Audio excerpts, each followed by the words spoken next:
जय राम जय जय राम श्री राम जय राम जय जय राम। बोलिए सियावर रामचंद्र महाराज की जय।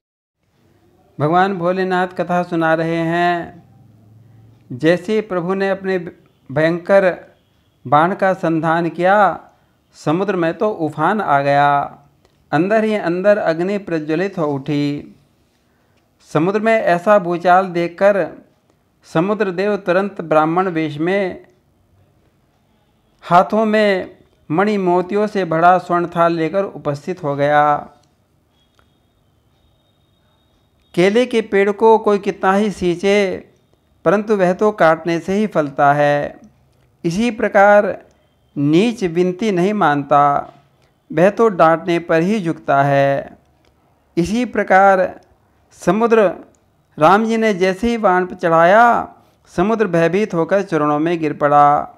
बोला, प्रभु मेरे अवगुण क्षमा कर दीजिए। हे नाथ, आकाश, पवन, अग्नि, जल और पृथ्वी ये सब स्वभाव से ही जड़ होते हैं, और मैं जल रूप समुद्र भी जड़ ही हूँ। ग्रंथों में लिखा है कि आपकी इच्छा से माया ने संसार चलाने के लिए हम सबको जड़ बनाया है। हम पांचों आपकी आज्ञा में बंधकर ही सुख पाते हैं। प्रभु आयशु जेहि कह जस आही, सोते ही भांति रहे सुख लहही। प्रभु आपने अच्छा किया जो मुझे शिक्षा दी, पर जहाँ तक मर्यादा की बात है वह तो आपकी ही बनाई हुई है। हे प्रभु, ढोल, गंवार, शूद्र, पशु और नारी ये सब ताड़ना के अधिकारी हैं। ढोल, गंवार, शूद्र, पशु, नारी सकल ताड़ना के अधिकारी। तुलसीदास जी की इस चौपाई पर भ्रमित नहीं होना चाहिए। ताड़ना का अर्थ कोई मार पीट करना नहीं है। ताड़ना का अर्थ नियंत्रित में, मर्यादा में और शिक्षित रूप में करने का होता है। ढोल एक आनंददायक वाद्य है, परंतु उसे ठोक पीट कर सुर ताल में किया जाता है, तभी वह सुर में बजता है। इसी प्रकार अनपढ़ गंवार को भी शिक्षा दी जाती है, पशु को भी नियंत्रित किया जाता है, और शूद्र यानी सेवकों को भी शिक्षित किया जाता है। शास्त्रों में नारी को भी संरक्षण में रहने को कहा गया है। कुमारी अवस्था में पिता के साए में, विवाह के बाद पति के साथ और फिर पुत्रों के संरक्षण के सहारे की जरूरत पड़ती है। प्रकृति ने स्त्री को शारीरिक और मानसिक रूप से ऐसा ही बनाया है कि उसे बड़े ही हिफाजत और संरक्षण की ज़रूरत पड़ती है। जैसे किसी हीरे को बड़ी ही देखभाल से मखमल की मंजूषा में रखा जाता है। नारी ही संसार को नई पीढ़ी प्रदान करती है, बच्चों को सशक्त बनाती है, नए समाज की निर्माण करती है। आगे समुद्र कहने लगा, प्रभो वेदों पुराणों में ऐसा कहा कि आपकी आज्ञा सर्वोपरि है। आप कहो तो मैं सूख जाऊं, सारी सेना पार हो जावे, परंतु इसमें मेरी मर्यादा नहीं रहेगी। जैसा आप ठीक समझे मुझसे कहें, मैं वैसा ही करूँगा। समुद्र के ऐसे विनम्र वचन सुनकर राम जी मुस्कुराने लगे। इस समुद्र ने तो हमें असमंजस में डाल दिया। हमने ही तो इस जड़ प्रकृति को ऐसा बनाया है। तब राम जी मुस्कुराकर कहने लगे, हे तात समुद्र, तो तुम ही बताओ हम क्या करें, हमारी सेना पार कैसे होवे। सुनत वचन विनीत अति, कह कृपाल मुस्काए।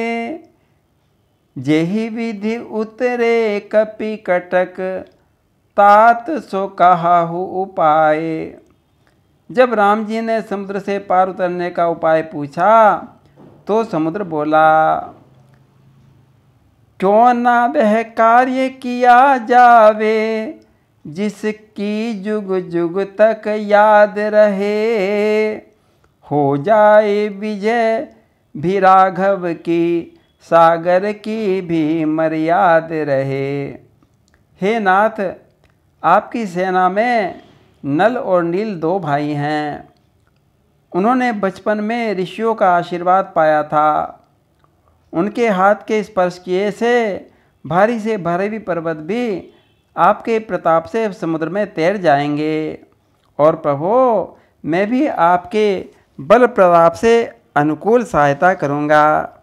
हे नाथ, इस प्रकार आप समुद्र पर पुल बंधवाइए और तीनों लोकों में आपका सुयश गाया जाएगा।